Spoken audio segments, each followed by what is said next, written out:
Hey guys, it's Brent and we're live. It is 5 p.m. Eastern Standard Time here Thursday. Hope you're all doing well out there. Let me get rid of that. There we go. Thought I'd jump in today, give you a little update on what's been going on. Also, I have some great tips. I'm going to reveal 3 big secrets that you need to know to start changing those anxious thoughts. So if you have a lot of stress and anxiety in your life, I can certainly relate to that. I used to be so overcome by stress and anxiety and fear. There are great ways to work around that. Some little mind hacks. So we're going to talk about that today. And if you have any questions or comments, drop them down in the comment section and we'll get to those. Okay. Also, you can see on the screen there, I'm giving away 50 copies of my new book, 5 Steps to the Perfect Mindset. If you'd like one, go now because it's just 50. That address down there, successsecrets.net. All right. So let's get started. Hopefully you guys are doing well in Cleveland. It is chilly and cold. Lots of things happening lately. Lots of shows booking and events. So I think things are finally starting to come back, to pre-pandemic. I don't know if it'll ever get back to pre-pandemic exactly, but it's definitely getting better. So I've got a few bookings coming up in California, Arizona, Texas. So a lot of that moving on. I've been going in and out of the area here, sticking to the diet. About 20 pounds I have lost. I'm going to get through Thanksgiving, and then I'm really going to go hard on it. But it's been almost a year since I stopped eating meat. I eat chicken occasionally, not very often, and fish a little bit. Never thought I could do it. I thought I'd be one of those people who would never be able to do it, but it's actually not been hard at all. And I've enjoyed it. And, as a health reason, it's really good. It cuts down your risk of stroke and heart attack and that sort of thing. So then, of course, given up alcohol and smoking as well years ago. Hopefully it's adding some years to my life. So also I've been doing, I went to the Transcendental Meditation course I talked to you guys about a couple of weeks ago. It's been phenomenal. It was 4 days in a row. First, it's your personal training with the instructor, and she gives you your mantra and teaches you how to use it, and then you meditate a little, and then the next 3 days you do group meditation with the other people that she taught. It's really fascinating. The more I've delved into it, it's really the only way to guarantee that you're going to be able to go inward. If you have a mind that will not stop, so if you sit there and try to meditate and your mind is driving you batshit crazy, this is a great meditation because it's repeating your mantra inside your mind. But what it does is it turns you inward. So instead of the outside world affecting you, when you're in that meditation, you're going in. So you're diving into yourself. And if you hit that unified field where all things spring from, it's like getting hit with a gusher of bliss. And now that feeling is in us all the time, but we have so much crap in our minds that we've got kind of a cork in that. So it's not flowing. But when you hit that, and I've hit it a few times, it's incredible. And I'm crying and it's just been amazing. The thing that's been really good about it is the amount of time that I can meditate for. I used to meditate, 20 minutes in the morning, 20 minutes in the evening with a mindfulness meditation. And of course, with TM, they don't recommend setting a clock and being jolted out of it because they want to bring you out of it kind of slow because you are in deep. And the thing that's amazing is time moves so fast. Just when you think, oh, it's been 5 minutes, it's been 40 minutes. And the last few meditations I've done the last 3 or 4 days, they've been 40 minutes, 35, 45. And that's crazy. For me. So I'm really, really enjoying it. And it's really a great way to make that connection. So if you've never tried meditation or if you've tried it and it didn't work for you because of your crazy mind, just look into TM, Transcendental Meditation. Of course, you have to go to an instructor. It's not something you can learn on the internet. And you really want that one-on-one with the instructor who teaches you exactly how to use it. Seinfeld, Howard Stern, Ellen, the Beatles. It goes back to the amount of people that have been doing TM since the 60s. So it's really an amazing thing. So if you tried meditation, it never worked for you, or you really want to start somewhere, that's a great place. So you can check them out. Just look it up online, Transcendental Meditation. I think it's tm.org is the website. So everything else is going great. I've just been so busy lately trying to get everything moving and going again since the tours are starting up. You know, when you're out of that for a while, it's great when you're doing it and you feel amazing. But when you get out of that for a year and then you try to get back in, jump back into that, it's, you know, it's crazy. You know, you get used to it over time and you build up that tolerance. So jumping into it now is scary, you know? So anyway, today I want to talk about anxiety. I want to talk about fear. I want to talk about stress because I get so many messages, emails from you guys, and keep them coming. I got just a great one yesterday from someone telling me that the group changed their life. And actually, I've heard that a few times this week. And someone, we were talking, they told me they had really appreciated the group, but now that we've gone private, they can't share from the group. And one of the things they used to do, which I think is a fantastic idea, is they said they would share one of the posts to their Facebook page.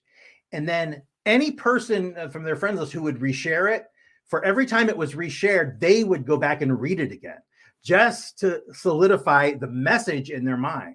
So if it was shared, you know, 50 times, 40 times, 10 times, that's how many times over and over and over again. And it's great because repetition is really a big key in the mind. You did that all your life, over and over and over again. All those thoughts that you kept thinking over and over and over, they became your thought patterns. And you thought those over and over and over, and then they became your beliefs. So it was over time.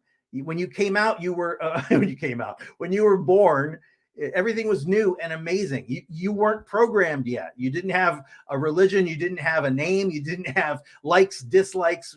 You weren't a racist. You weren't a homophobe. You weren't a sexist, whatever. That is all programmed into us by our surroundings, depending on where you're born in the world, but depending on the family you're born into, depending on how your parents raise you, of course. So I want to talk about anxiety and how in the world today it's overcoming. I mean, it's just overcoming everyone, because it used to be the fight or flight response, you know, that came into effect if you were in a deadly situation. You're facing down a mountain lion or something. Well, now we don't have to deal with that anymore. We're not out hunting for our own food anymore. So what we've done over time is we've taken the human world around us and we've taken that fight or flight response into everything.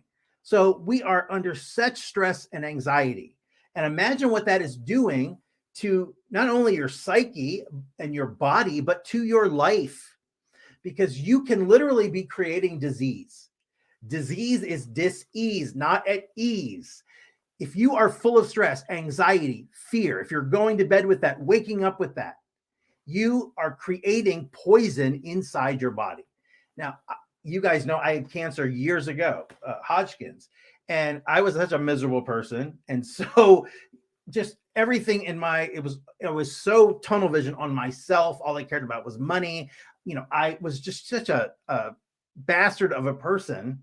And, you know, those sorts of things, when you're like that as a person, you're creating that poison in your body. And I have no doubt in my mind that I did that to myself, because almost everything in life is a mindset issue, because belief is so powerful.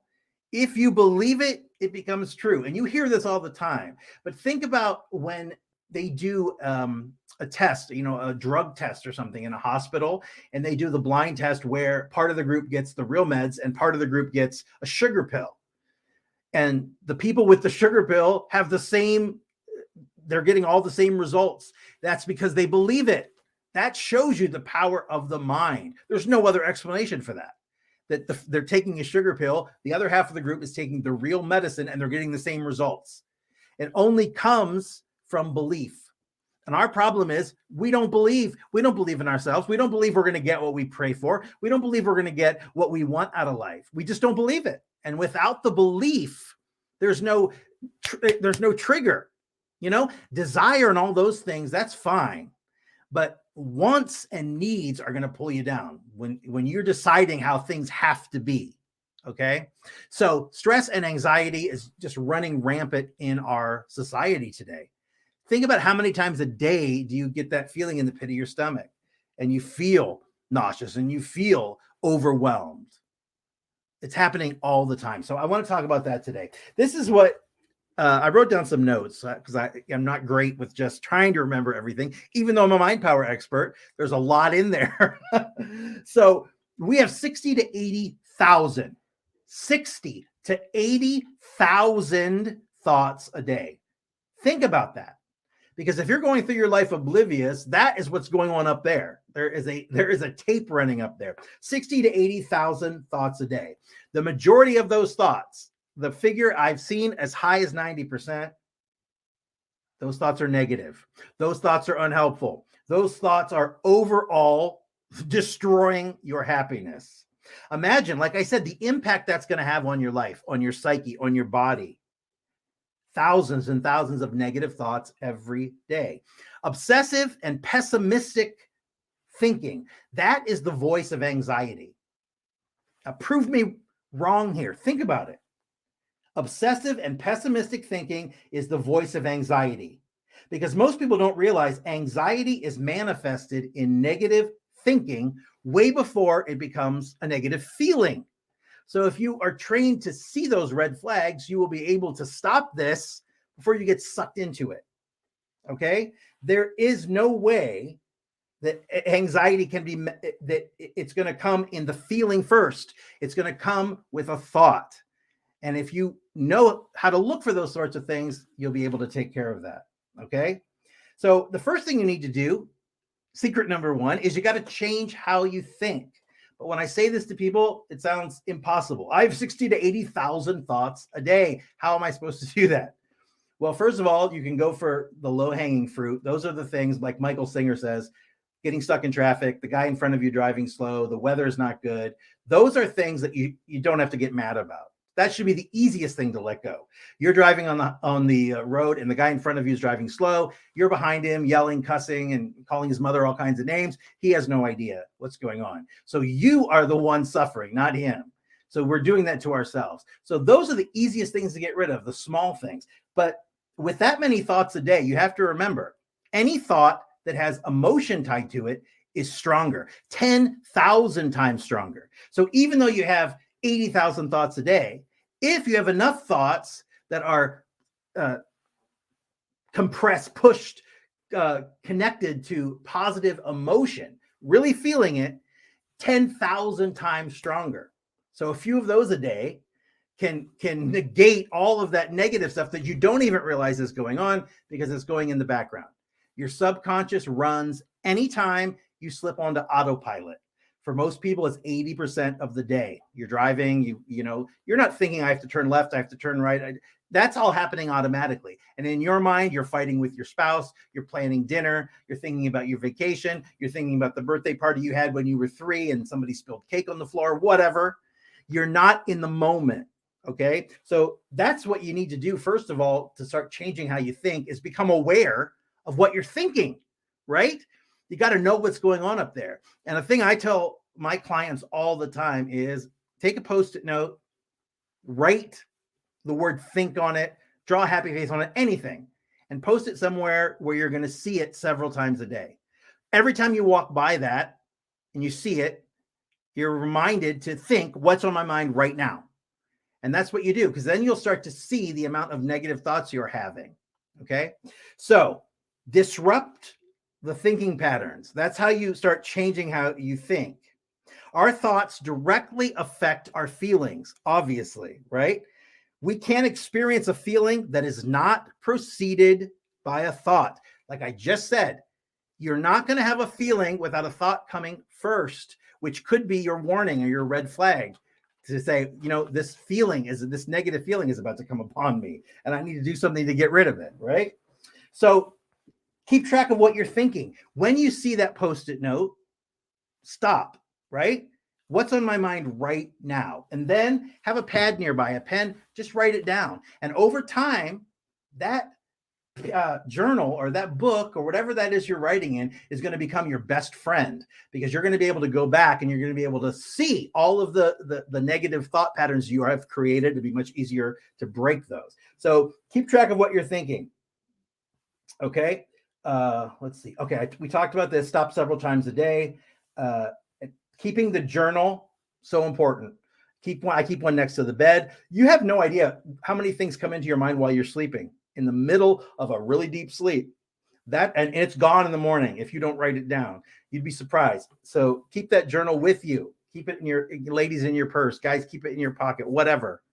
But always keep just a little notebook with you where you can write down those things that you're feeling, because it's really going to help you later when you go back and you start to see, because you'll be able to see the patterns literally because you've written down all the feelings. Okay, so that moves us to the next secret, the next reveal here, and it's identifying triggers, because we all have them. You know what that is. A trigger is when somebody, when you're talking to somebody and they say, don't go there with me. You know what that means. You're getting close to something that you're starting to touch my stuff. That's what we call it.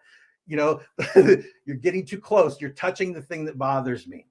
So that's a trigger. So when somebody does that, it means I don't want to talk about that. I'm holding something in me that I can't deal with, I can't work through, and I don't want to. So if you get too close and it makes me think about it and all those feelings rush back, so automatically you're defensive. But identifying what those triggers are, that's huge. Because again, it's going to give you advance notice of problems. It's going to give you a red flag. It's going to give you a little, what do you call that when they fire the flare gun in the sky? You know, you're going to get that before the feeling rushes onto you. Because remember, the mind doesn't know if you're doing it or thinking about doing it. So when you have all those feelings, if you're thinking about your ex and you see a truck that looks like theirs, and all those feelings you're feeling is exactly the same feelings that you had at the time. It feels the same to your body. It doesn't know the difference. Okay. So identifying your triggers, so important. Check that journal and you'll start to see, like I said, certain type of events set you off. That's why this journal is going to be your best friend, because it's going to be a roadmap. You're going to be able to go back and look and see what your triggers are and see what events are causing me to get anxious. Are you going to bed at night with all the crap from the day and waking up continuing the same crap on and on and on? Because, that's horrible for the body. Chains of negative thoughts. Triggers can be anything. Okay. Anything. That could be being rejected by someone. It could be being ignored. It could be anything, minor to major. Okay. Positive self-talk is a great way you can start that. Okay. Affirmations. People tell me all the time, I can't do affirmations because I don't believe them. You don't need to believe them at the beginning. You just need to say them. Okay. It's a great way to reframe what you're thinking. If you're thinking of something negative, so when you stop and you see that Post-it note and it's negative and you think, oh, what am I thinking? And it's something negative. A great way to reframe it is just to go to the opposite positive feeling. So if you're thinking, I'm never going to get this report done for work, for instance. So, and then you see that and okay, what am I thinking? It's negative. That's what I'm thinking. So instead you're going to think, I'm doing my best and I'm going to check my work before I turn, whatever. But you just take the negative thought and you try to reframe it as a positive one, because over time your mind will start doing it itself. Now it's going to take you to jumpstart it because you've spent years and years and years in this negative thinking pattern. Okay. Positive self-talk helps you create new thinking habits, and it works again automatically. These are things you don't have to go in and delve into too deeply, because a lot of people, they have that problem where they don't want to go through all these things again. A lot of things you have to work through. Things like this, they'll work themselves out if you just follow the procedure. Okay. Start converting negative thoughts into positive ones. Okay. Do the best you can to make it the polar opposite of the negative. So whatever the negative is, go directly to the polar opposite. You got to become the policeman of your mind. You got to become the guard of the gate. There is no one else. No one else is ever going to care the way you do. So you have to be in charge of what you allow in there. Okay. It's like you got a garden going up there. Do you want to grow corn or do you want to grow poison? You want to grow nightshade or something? You are in control. Okay. You don't want all that negativity to take root. And for most of us, it has long ago. We can start pulling those weeds out. And we do that by becoming the policeman of our own mind. It takes time. You didn't build your psyche in a week. You didn't build it in a year. It was built over the course of your life, especially the first 10 years. That's when your subconscious is programmed. But think about it. You're not going to change it today. It's years and years and years of programming and layers and layers and layers and layers and layers. Inside your head, it's like an episode of Hoarders. You've got all kinds of negative crap, positive stuff. The first girl you ever kissed, the first car you ever drove, that's in there too. All of the embarrassing moments, all of the letdowns, that's all inside you like a hoarder. You can't get rid of anything. You can't work through it. You can't talk about it. You want to experience the good stuff as much as possible. You don't want to experience the bad at all. So you don't work through it. And all that energy is trapped in you. You're using your willpower to hold all that in, and you're never going to be able to be successful where you want in life, not just money, but with family, with health, whatever it is you are going for, without releasing some of that energy. Every time something works through and you get that life force energy back, you direct it to what matters. Work through something, direct that energy. That energy doesn't just disappear. It comes back because it's yours. You have a certain amount of life force, and you've got a million things inside you that life force is holding with willpower. Every time you work through something, you get that willpower back. And when you focus it where it matters, take it back, focus, you can make real, lasting change. You can make transformation. Okay? Bring awareness to your daily life. Okay? So big. When you recognize what's going on, you've almost beaten it. You're like 80% there. Okay?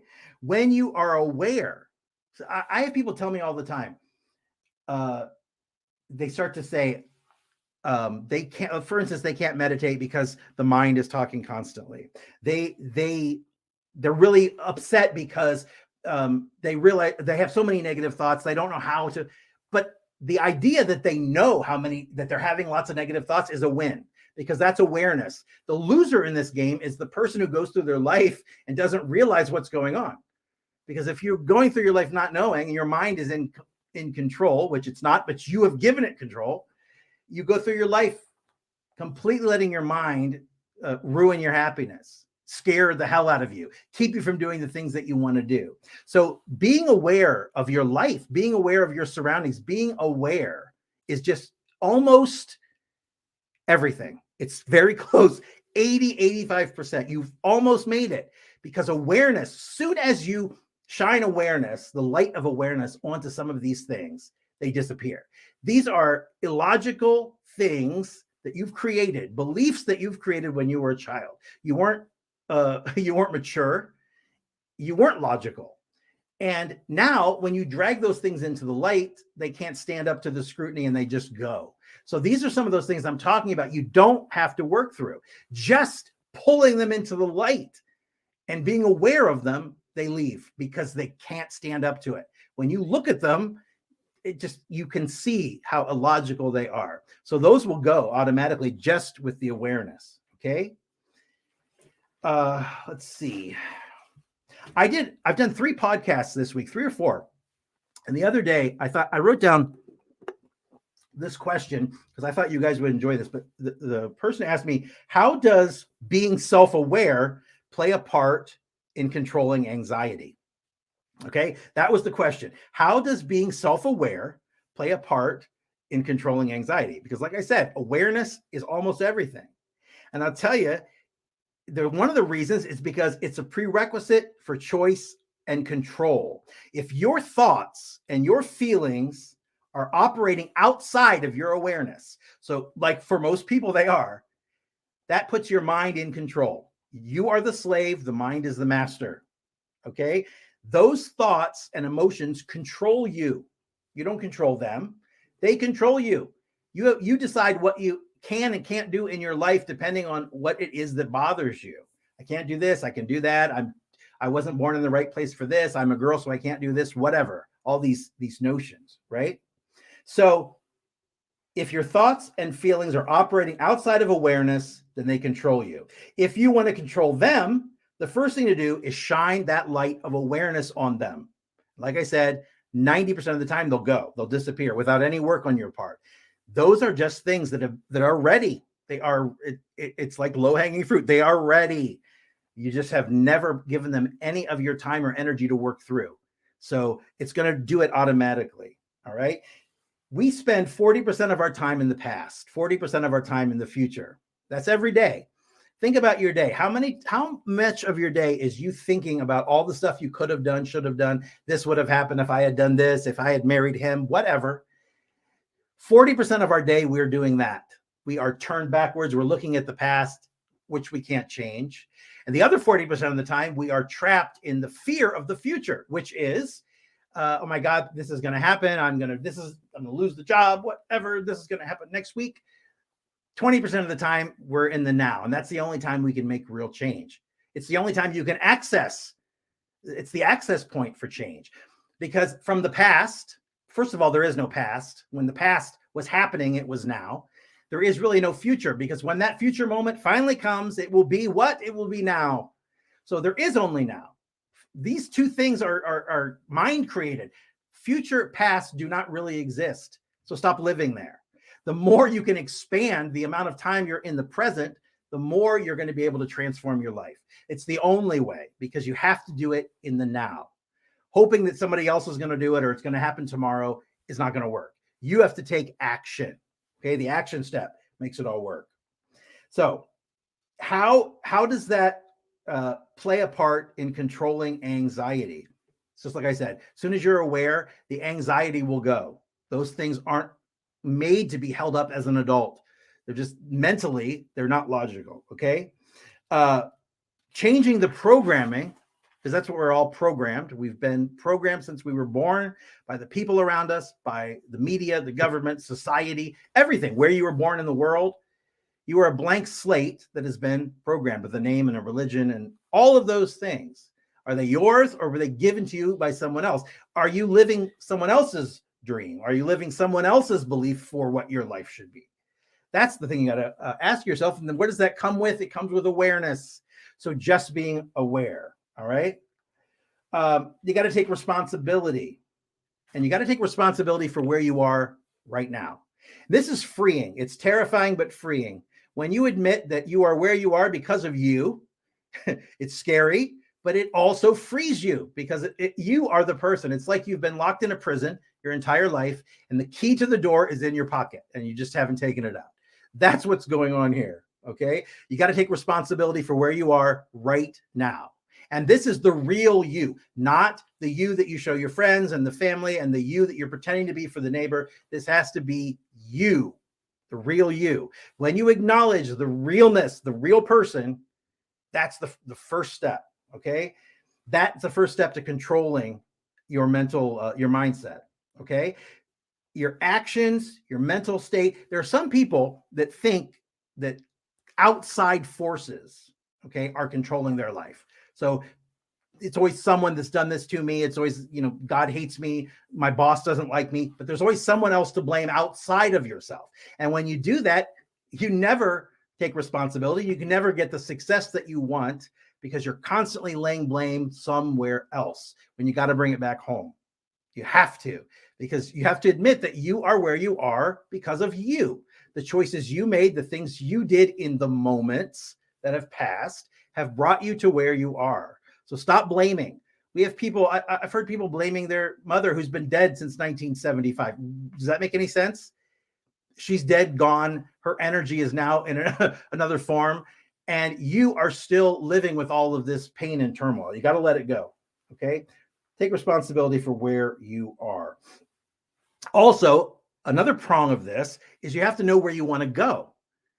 Okay. Without knowing where you want to go, if you get in your car and you have a GPS and you want to get to the next town and you've never been there, and you just don't turn your GPS on, are you going to get there? Probably not. You're not going to get to the address. You got to know your destination. So many people just want to be rich. They want to be thin. They want to be married. But they have no specifics. Okay. You don't have to be so specific to go online and find, say, the exact house. Okay. I'm going to have this house, because then you've limited yourself. But you could say a house like this, a person like this, I used to do that all the time. The perfect person. And when you create what that person is going to look like in your mind, the real perfect person could appear, but because you in your mind have created something else, you're going to miss it. So you have to be open to everything. You have to be open to a lot more than you are now. Okay. So direction, you got to have a goal. You got to have a vision. You got to have an end game in mind. Okay. You got to be able to see. Sometimes when you're stressed out, when you're full of anxiety, when you feel like giving up, you have to be able to go to that end game in your mind. You got to feel it. You got to get that rush of energy, that rush of life force that's going to get you out of the moment and keep you from sabotaging yourself. Okay. So knowing where you're going. Cruise ships. I used to work a lot of cruise ships. Cruise ships, these ships are $500 million now, $150 million. They are the most the computers are so advanced on a cruise ship, they don't even need a crew on the bridge anymore.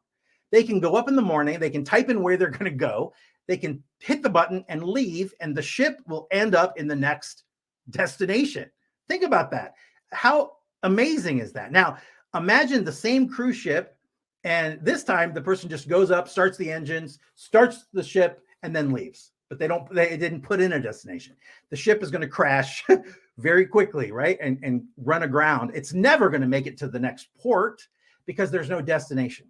You got to know where you're going. You got to know where it is that you want to be in order to start making the steps to get there. Because when you do that, you've become aware. You are bringing awareness to your life. You are starting to understand these things, right? You're getting the goal. You're seeing it in your mind. Then synchronicities will start to happen. Things will start to happen in your life that you'll think are coincidences, but they are synchronicities. They are doors opening. They are signposts to show you which way to go. Most people say, they're thinking about a friend they haven't talked to in 20 years. And then all of a sudden the phone rings and the person on the phone is the friend. Most people go, oh, God, you won't believe this coincidence that just happened. No such thing. Synchronicities start to appear in your life more and more and more when you are aware of what's going on around you, when you've accepted that you are responsible for where you are, that you have made moves, that you've taken action steps to making the dream, whatever it is that you want. I hate saying dreams. Dreams come true, but they do, but you have to have one. Dreams do come true, but you got to have one. You got to know what it is. All right. So then finally, opportunity. Once the synchronicities happen, the doors open, people appear in your life, you have to know to be able to look for those things. Okay. Synchronicities. You got to remove the idea of how it's going to come. That's like I just said, you can't have an exact person in mind. You've designed this dream person in your mind. It doesn't work like that. You can say, I want a person that has this, these qualities, this. That's fine. But don't create what they look like, because you'll miss the person when they appear. So remove from your entire existence the worry of how it's going to happen. That's not your job. Because if you start thinking, okay, in order to get to this end game, this has to happen, never going to work. You have to release how you're going to get there. You got to let that go. And all you got to do is focus on the end game. Create the end game, get the feeling behind it, see yourself there. I posted in the group today, I posted something about anchor images, which is so important. That's kind of what I'm talking about. It's having an image that you can go to. This is one you create in your mind. So be open to your dreams happening in a different way than you think that they should. Release that part and everything will change for you. Okay. So lastly, this isn't a secret. This is just something that's so important, is appreciation and gratitude. Okay. Every morning I do a gratitude journal. Okay. I actually have it in my case here. I'm in the hotel today. But I do this every single morning. I just write down what I'm grateful for. Sounds easy, right? A lot of people have trouble. You just write down all the things you're grateful for, because what happens when you are grateful for what you have in your life right now, you get more things to be grateful for. But if you're consumed with what you don't have, you're going to get more of that. You got to let go of the idea Okay. You got to be grateful for what you have right now. This is the only moment that matters. Like I just said, how are you feeling right now? I don't care if you have surgery tomorrow. I don't care if yesterday, you lost your job. How are you feeling right now? Because in this moment, if you're fine, everything's okay. Don't put yourself into the past and the future. Do as much in the present as you can. Okay. Appreciate what you have. You get more to be appreciative of. It was just so true. Okay. Now I've gone deeper into all of this in my book, my newest book, which is 5 Steps to the Perfect Mindset. I'll give you the 5 steps, tell you exactly what order to do them, how to do them, and you will start to see transformation. Okay. You'll learn the power that we're all born with. We have this mind power. We've got the most amazing supercomputer ever invented. We have no idea how to work it. We get no manual when we're born. They give you a manual when you buy a cell phone, when you buy a microwave, when you buy a toaster. But the most sophisticated supercomputer in history, you're just going to have to figure that out yourself, right? If you have a blueprint and understand how the mind works, you can get in there, change that programming. You can rewire yourself, reprogram yourself for a brand new life. I'm giving away 50 copies. There is no hook. I just want you to have this information. The more people that understand this, the better things are going to be for everyone. This is how we change the world. This is how we expand universal consciousness.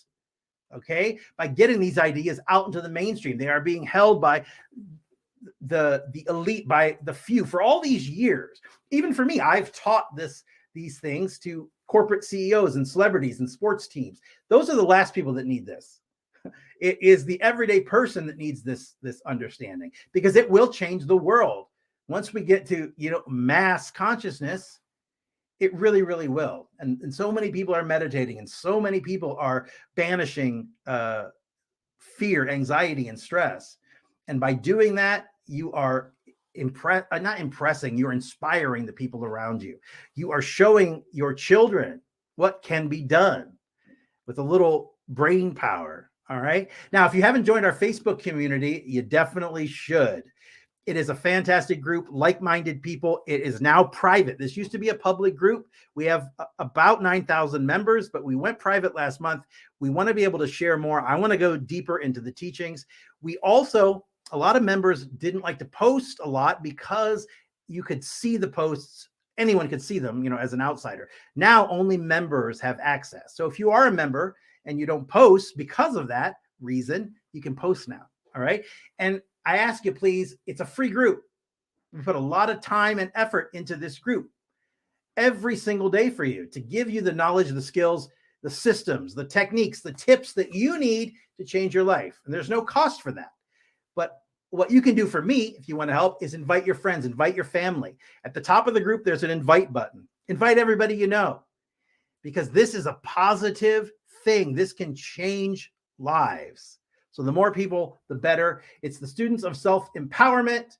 It's facebook.com/groups/Students of Self-Empowerment. It's a lot of slashing. That's all I got for you today. If you have any questions or comments, I'll check I'm running late. I will check the comment section later, and I will definitely answer them. Okay. But I want to thank you so much for joining me today. I want you to go out and enjoy yourself. Take one step today towards your goal. It doesn't matter how small it is.